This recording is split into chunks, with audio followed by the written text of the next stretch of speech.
आज आप सुने महिषासुर वध की कथा। प्राचीन काल में महिषासुर नाम का एक महापराक्रमी असुर का जन्म हुआ था, जो रंभा नाम का असुर का पुत्र था। वो दैत्यों का सम्राट था। उसने युद्ध में सभी देवताओं को हराकर इंद्र के सिंहासन पर अपना अधिकार जमा लिया था। वो अद्भुत शक्तिशाली और मायावी था। देवताओं को उसने आसानी से पराजित कर दिया था।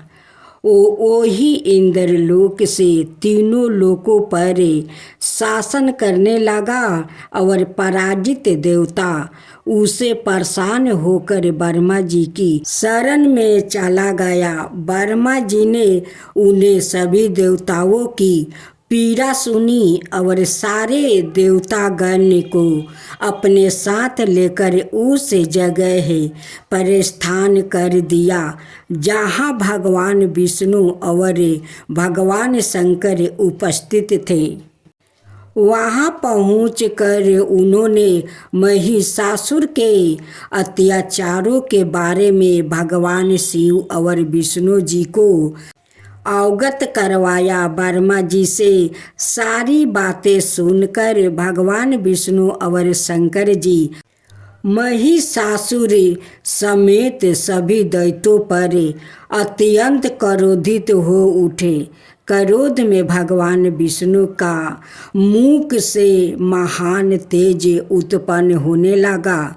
उसी प्रकार से भगवान शंकर ब्रह्मा जी देवराज इंद्र आदि देवों के शरीर से भी तेज प्रकट होने लगा।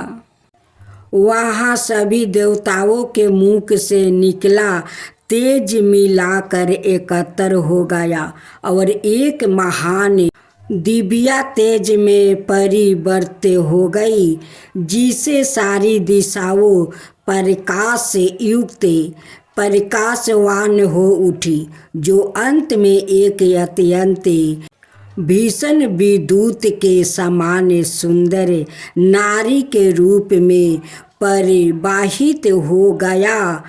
वो नारी साक्षात महिषासुरी मर्दानी माँ दुर्गा थी, जिनके प्रकट होने पर देवताओं ने प्रसन्न होकर उनकी स्तुति करे, उन्हें आभूषण और अस्त्र शस्त्र प्रदान किया। महिषासुर मर्दानी माँ दुर्गा ने आश्चर्यजनक और भीषण गर्जना कर संपूर्ण अंतरिक्ष को प्रतिध्वनित कर दिया, जिसकी वजह से तीनों लोक में हलचल मच गई। पृथ्वी तो कांप उठी और विभिन्न लोक के समुद्र अपनी हेद पार कर उछलने लगे।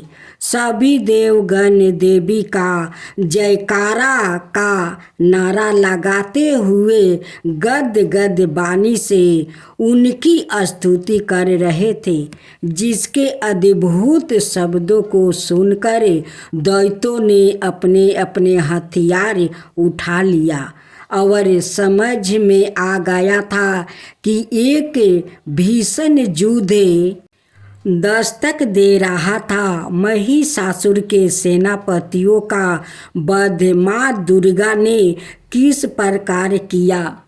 महिषासुर सभी दैत्यों को साथ लेकर उस शब्दों को लक्ष्य करके उसकी तरफ दौड़ पड़ा। जहाँ पहुंचकर दैत्यों ने देवी दुर्गा का एक ऐसा रूप देखा, जिसमें देवी के चरणों के भार से पृथ्वी दब रही थी और उनके प्रकाश से तीनों लोक प्रकाशित हो रहा था। महिषासुर का सेनापति चिचुर उन महान देवी दुर्गा पर टूट पड़ा। देखते ही देखते दैत्यों ने युद्ध छेड़ दिया। चतुर रंगनी ने भी अपनी सेना लेकर दुर्गा पर हमला कर दिया।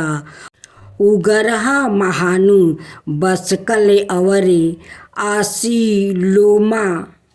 यह सभी रथी सैनिकों के अग्रणी थे, जिनमें 80 लोमा का हमला रोम तलवार के समान तीखा था।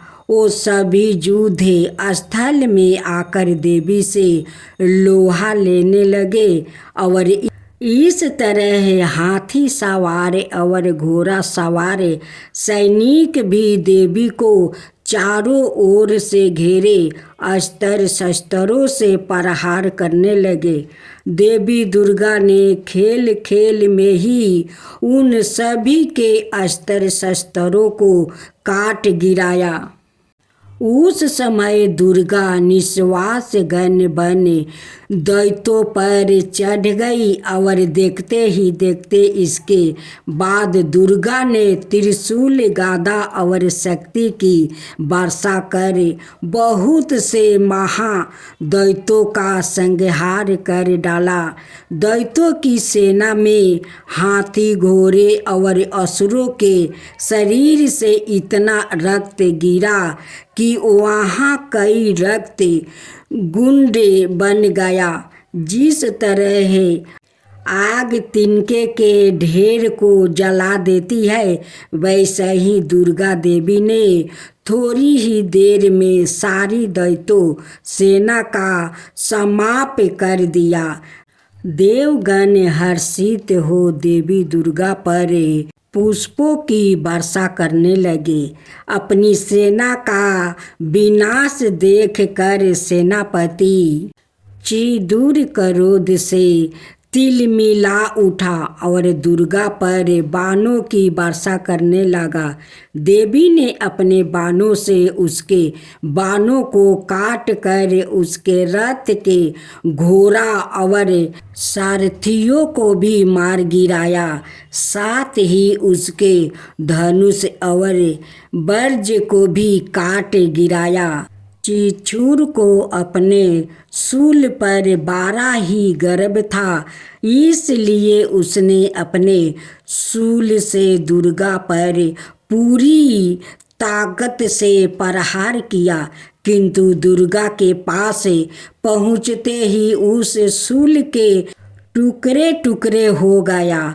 उस शूल के टुकड़े आकाश में विचलित हो उठा और दुर्गा ने अपने शूल के प्रहार से उसके शूल के सैकड़ों टुकड़ा कर दिया और चिचूर को भी यमलोक का पथिक बना दिया। दुर्गा के शस्त्र प्रहार से उदग्रह भी धाराशाही होकर यमलोक सिधार गया।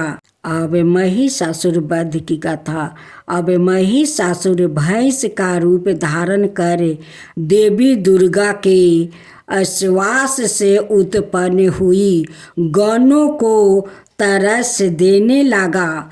तत्पश्चात वो देवी दुर्गा के सिंह पर भी झपट पड़ा, जिसे देख देवी के क्रोध का आक्रोश बढ़ गया। महिषासुर उग्र से उग्रतर हो अपने खुरों से पृथ्वी को खोदे, सिंहों से पहाड़ों को उखाड़ कर दुर्गा की ओर फेंक रहा था।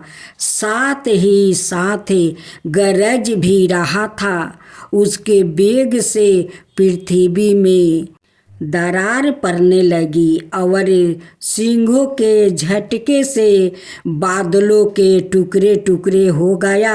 उसने बड़े वेग से देवी दुर्गा पर आक्रमण किया, परंतु देवी ने उसे पास से बांध दिया। बांध जाने पर उसने भैंस का रूप त्याग कर सिंह का रूप धारण कर लिया। जब परमेश्वरी ने उसका मस्तक काटना चाहा, तब वो तलवार लिए हुए एक पुरुष के रूप में दौड़ा। दुर्गा ने बाण वृष्टि कर पास से उसे बांध लिया, जिसके बाद उसने हाथी का रूप धारण कर भगवती के सींग को पकड़कर खींचने लगा। भगवती ने उसकी सूंड काट डाली, जिसके पश्चात उसने दैत्यों से पूर्ण भैंस का रूप धारण कर लिया। उसे पहले की तरह पैतरेबाजी करते देख सारा जगत त्रस्त हो गया। देवताओं को भयभीत देखकर देवी दुर्गा उछल कर महिषासुर के ऊपर चढ़ गई और उस पैर से दबाकर उसके खंड पर शूल से प्रहार कर दिया।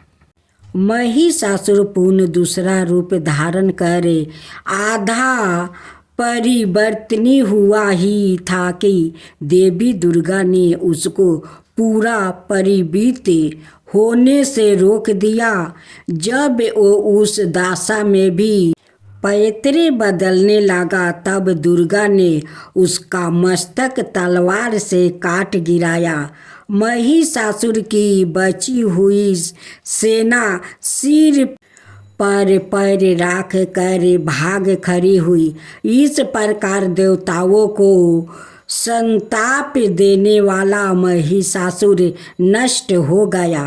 सभी देवगण देवी दुर्गा की स्तुति करने लगे, गंधर्व जयगान करने लगे। देवलोक की अप्सराएं प्रसन्नता से देवी दुर्गा के सम्मान में नृत्य करने लगी। सबने चंदन, अक्षत, दिव्या पुष्पा और धूप आदि से प्रेम पूर्वक दुर्गा देवी की पूजा की और तदंतर देवताओं को वरदान देकर जगदम्बा अंतर्ध्यान हो गई। आज आप सुने दशहरा विजयदशमी की कथा। महात्म्य वर्षों ऋतु की समाप्ति और शरद ऋतु के आगमन का सूचक दशहरा अन्य त्योहारों में एक प्रमुख त्योहार है।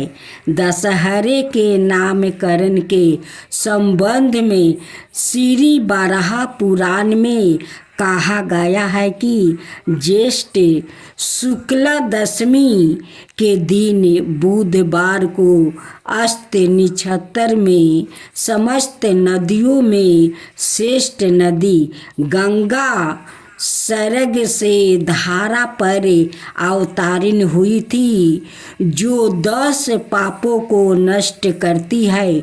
इसलिए इस तिथि को दशहरा कहते हैं। चौकी रावण के 10 सिर थे और उसी दिन उसका आहन हुआ था, इसलिए भी यह त्योहार दशहरा का नाम से प्रसिद्ध हुआ। और यह त्योहारों आश्विन शुक्ला दशमी को मनाया जाने लगा। दशहरा मनाने की परंपरा युगों से चली आ रही है। क्षेत्र युग में अयोध्या राजकुमार भगवान श्री राम ने लंका के घमंडी राजा रावण का वध करके विजय श्री प्राप्ति की थी। इसलिए इस त्योहारों को विजयदशमी के नाम से भी जाना जाता है। राम को ज्ञान, सत्य और देवत्व का प्रतीक माना जाता है, जबकि रावण अज्ञान, असत्य और धनवत का प्रतीक है। इस प्रकार विजयदशमी का त्योहार ज्ञान की अज्ञान पर, सत्य की असत्य पर, धर्म की अधर्म पर और देवत्व की दानवत पर विजय का प्रतीक है। पुराणों में उल्लेख किया गया है कि विजयदशमी की तिथि को देवराज इंद्र ने महादानव वृत्रासुर पर विजय प्राप्ति किया था। पांडवों ने भी विजयदशमी के दिन ही द्रौपदी का वरण किया था। महाभारत का युद्ध भी विजयदशमी को ही आरंभ हुआ माना जाता है। ज्योतिषी बंध नाम का गृहस्थ में लिखा है कि आश्विन शुक्ला दशमी को तारा उदय होने के समय विजय नाम का मुहूर्त काल होता है, जो सब कार्य को सिद्ध करने वाला माना गया है। इसलिए इस त्योहारों का नाम विजयदशमी पारा होगा। महर्षि भृगु ने कहा है कि इस दिन सभी राशियों में संध्या काल के समय विजय मुहूर्त में यात्रा करना उत्तम होता है। दिन में नहीं, जो 11वां मुहूर्त है उसे विजय कहते हैं। जो जीत जाते हैं उन्हें इसी मुहूर्त में यात्रा करनी चाहिए। इस तिथि को भगवान राम ने भगवती विजय का पूजन कर विजय प्राप्ति की थी। इसलिए इस दिन देवी विजय की पूजा की परंपरा है, जिसकी वजह से इस त्योहार का नाम विजयदशमी पड़ा है। चिंतामणि गृहस्थ में कहा गया है कि आश्विन शुक्ला दशमी के दिन तारों के उदय होने का जो समय है उसका विजय से संबंध है, जो सारे काम और अर्थार्थ को पूरा करने वाला है। जो आदर के साथ दशमी का व्रत करता है वो मन के चाहे सब उद्देश्यों को पा जाता है। जो अपने कामों में सफलता चाहते हैं ऐसे मनुष्य इस दिन 200 दिशाओं को पूजे तो उनके मनोवांछित कार्य पूर्ण होते हैं। स्कंद पुराण के मातु अनुसार दशहरे के दिन स्नान और दान का विशेष महात्म्य है। अति किसी भी नदी अथवा सरोवर पर जाकर अर्घ्य यह दर्पण अवश्य करे। इसे व्याकृत महापातकों को बराबर के 10 पापों से छूट जाता है। इस दिन नीलकंठ पंछी के दर्शन करना शुभ माना जाता है। दशहरे का त्योहार अस्त्र पूजन के पर्व के रूप में भी विख्यात है। पूजन विधि विधान यह त्योहार प्रति वर्ष आश्विन मास के शुक्ल पक्ष की दशमी को मनाया जाता है।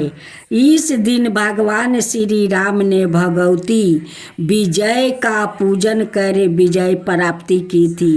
इसलिए प्रातः काल देवी का विधिवत पूजन विजय देवी की पूजा की परंपरा का विधान है। इस पर्व के दिन दशमी वृक्ष की पूजा की जाती है। सामी वृक्ष को दृढ़ता और तेजस्विता का प्रतीक माना गया है। अन्य वृक्षों की अपेक्षा सामी के वृक्ष में अग्नि प्रचुर मात्रा में विद्यमान रहती है। इसी कारण ज्ञान में अग्नि उत्पन्न करने के मंथन दंड और आरिनी आदि उपकरण इस वृक्ष की लकड़ी से ही बनाए जाते हैं। स्वामी के पूजन के पीछे यही भगवान निहित होती है कि हम भी इसकी तरह ही दृढ़ और तेजोमय हो। रावण दहन के बाद लोग एक दूसरे को दशमी की सेनापति देकर गले मिलते हैं और एक दूसरे को बधाइयाँ देते हैं। सेनापति देने के पीछे मान्यता यह है कि रावण वध के बाद लंका के नए राजा विभीषण ने वहाँ का सारा सेना प्रजा में लुटा दिया था। इस दिन दरवाजे पर गेंदे के फूल की बांध कर सजाई जाती है। शाम को सूर्यास्त के बाद बुराई का प्रतीक रावण, कुंभकर्ण और मेघनाथ के पुतले जलाने की परंपरा है। भविष्य पुराण में लिखा है कि जो मनुष्य दशहरे के दिन गंगा के पानी में खड़ा होकर 10 बार गंगा का मंत्र ओम नमो भगवती हिल हिल मिल मिल गंगे माँ पावाए पावाए स्वाहा और अस्त्रों को पढ़ता है, चाहे वो दलिद्रता हो चाहे असमर्थ हो, वो भी गंगा को पूज कर उस फल को प्राप्ति करता है। एक अवसर पर शिव जी से पार्वती ने दशहरे के त्योहार के प्रचलित उसके फल के बारे में जानना चाहा तो शिव जी ने कहा, आश्विन शुक्ला दशमी को नक्षत्र को उदय होने से विजय नाम का काल बनता है, जो सब कामनाओं को पूर्ण करने वाला कहा जाता है।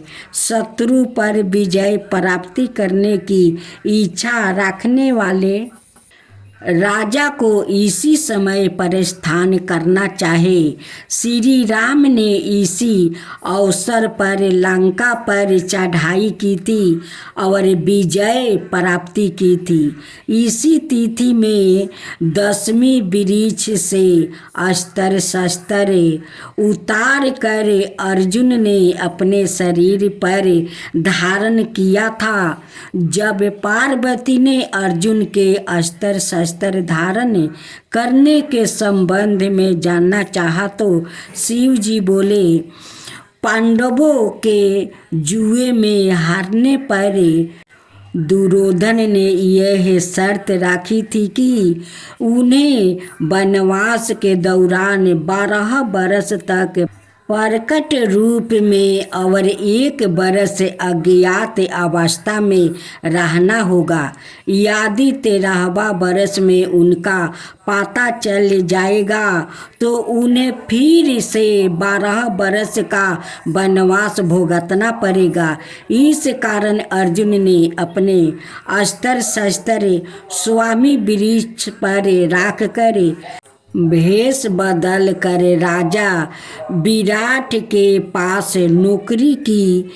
विराट के पुत्र उत्तर कुमार ने गायों की सुरक्षा हेतु अर्जुन को साथ लिया और अर्जुन ने स्वामी वृक्ष पर से अपने प्रिय अस्त्र शस्त्र को उतार कर शत्रुओं पर विजय पाई। उल्लेखनीय है कि स्वामी वृक्ष ने अर्जुन के अस्त्र शस्त्र की रक्षा 1 बरस तक की थी। इसके अलावा श्री राम के विजय दशमी के दिन लंका पर चढ़ाई के लिए प्रस्थान करते समय भी दशमी ने उन्हें विजय होने की बात कही थी। इसलिए दशमी का पूजन विजय काल में किया जाता है। मेरी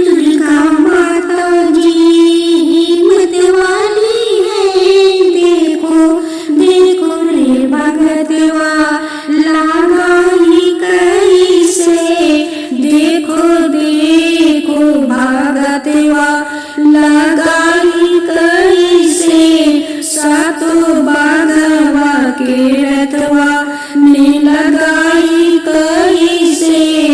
मेरी दुर्गा माता जी हिम्मत वाली है, देखो देखो भगतवा लगाई कैसे सातो बाघवा के रथवा में लगाई कैसे। जैसे लगाई है रथवा में बाघवा वैसे लड़ती है। जैसे लगाई है रथवा में बाघवा वैसे लड़ती है।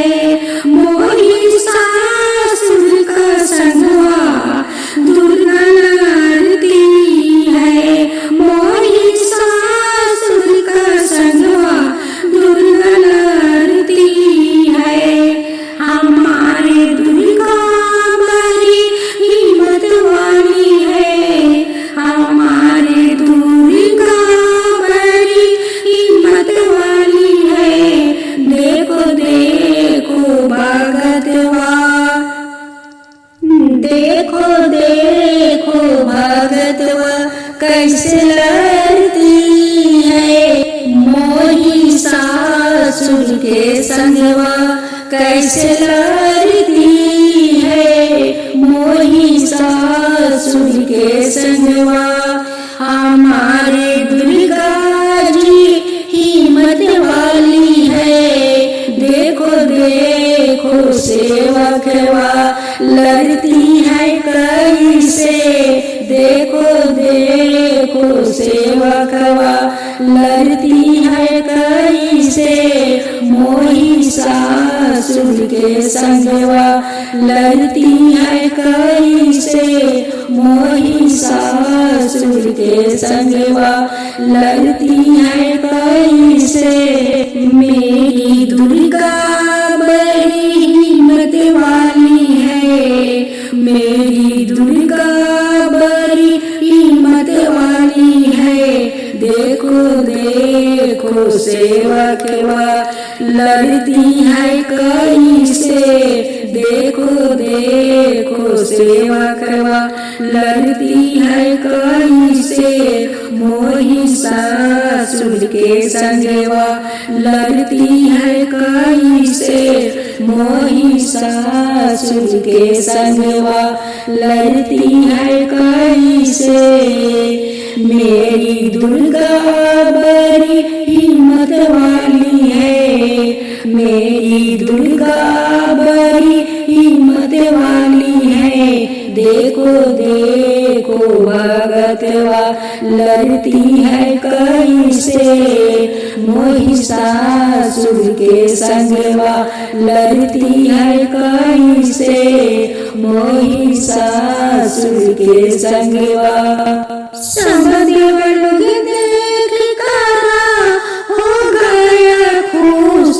देवी लड़ती है महिषासुर का संगवा देवी लड़ती है। सब देवलोग देख कर हो गया खुश। देवी लड़ती है